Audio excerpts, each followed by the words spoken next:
पुण्यातील पाण्याच्या नियोजनासंदर्भात पुणे महानगरपालिकेत आज महत्त्वाची बैठक पार पडलेली आहे। महापौर मंजुषा नागपुरे यांच्या अध्यक्षतेखाली बैठक झालेली आहे आणि काही महत्त्वाचे निर्णय पाणी पुरवठा संदर्भात घेण्यात आलेले आहेत। महत्त्वाचं म्हणजे पुणेकरांसाठी आता पाणी कपात नसणार आहे। 31 मे पर्यंत पाणी कपात होणार नाही असं महापौर यांनी स्पष्ट केलेलं आहे। नेमका आजच्या बैठकीत काय काय महत्त्वाचे निर्णय घेण्यात आलेले आहेत हे जाणून घेणार आहोत। आपल्या सोबत स्वतः महापौर मॅडम आहेत। एकतर जलसंपदा विभागाने आपल्याला जे पत्र दिलेलं होतं 15% पाणी कपात करावी यासाठी, तर यावर काय निर्णय झालेला आहे आणि 31 मे पर्यंतची जी पाणी कपात रद्द केलेली आहे ती नेमकी काय? आपण गेल्या 5 वर्षांचा जो काही धरण साठा होता त्याचा एक आढावा घेतला यावर्षी आणि 1 मे ही त्यांची तारीख असते जेव्हा ते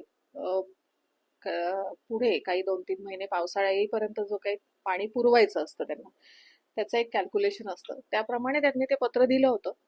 परंतु आता जो काही धरण साठा आहे त्या अनुषंगाने मी त्यांना असं म्हणाले की 31 मे पर्यंत पाणी कपात करण्याची आवश्यकता नाही। आपण बघूया पाऊस कसा पडतोय, किती पडतोय आणि धरण साठा किती आहे हे एक साधारण 31 मे नंतर पुन्हा एक आढावा बैठक होईल। जर असं वाटलं, अर्थात हवामान खात्याकडनं जे काही रिपोर्ट्स येतील त्याच्यावरती आधारित असेल, जर असं वाटलं पाऊस अजून लांबणार आहे, पाऊस कमी पडेल, तर त्यावेळेला नक्कीच पाण्याविषयी काहीतरी एक चांगला निर्णय घ्यावा लागेल आपल्याला। आता साधारण आपण पाहतो की 30% पाणी आहे।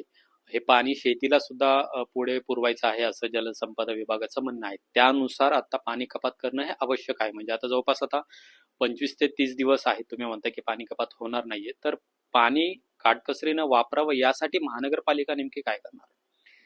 एक तर मी तुम्हाला करेक्ट करेन की इरिगेशन डिपार्टमेंट पाणी कपात करत असताना फक्त पिण्याचं पाणी कपात करतं का, तर असं नाहीये। त्यांना आवर्तनं सुद्धा कमी करावी लागतात। त्यामुळे पुणे शहरासाठी आणि पुढे आवर्तन हे दोन्हीसाठी पाणी कपात असते त्यांच्याकडनं, इरिगेशनकडनं। राहिला विषय पुणे महानगरपालिकेचा, तर आत्ता तरी आम्ही असं ठरवलं की 31 मे पर्यंत आम्ही पाण्याची कपात होऊ देणार नाही, आम्ही करणार नाही स्वतः।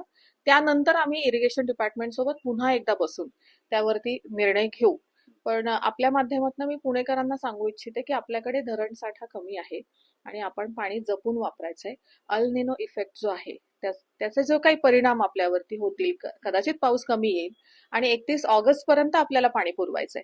त्यामुळे आपण पाणी सगळ्यांनी जपूनच वापरलं पाहिजे आणि एक नो रनिंग टॅप्स ही एक मोहीम आपण सगळ्यांनी राबवली पाहिजे की नळ चालू ठेवून जे आपण कामं करतो, पाणी वाया घालवतो, त्यापेक्षा पाणी साठवून आणि त्यातनं कामं करूया, म्हणजे पाणी कमी लागेल आपल्याला आणि पाण्याची बचत होऊ शकते।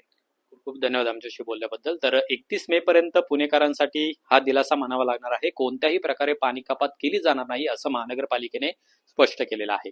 कॅमेरामन तुषार नानावरेसह अमोल धर्माधिकारी, लोकशाही मराठी, पुणे।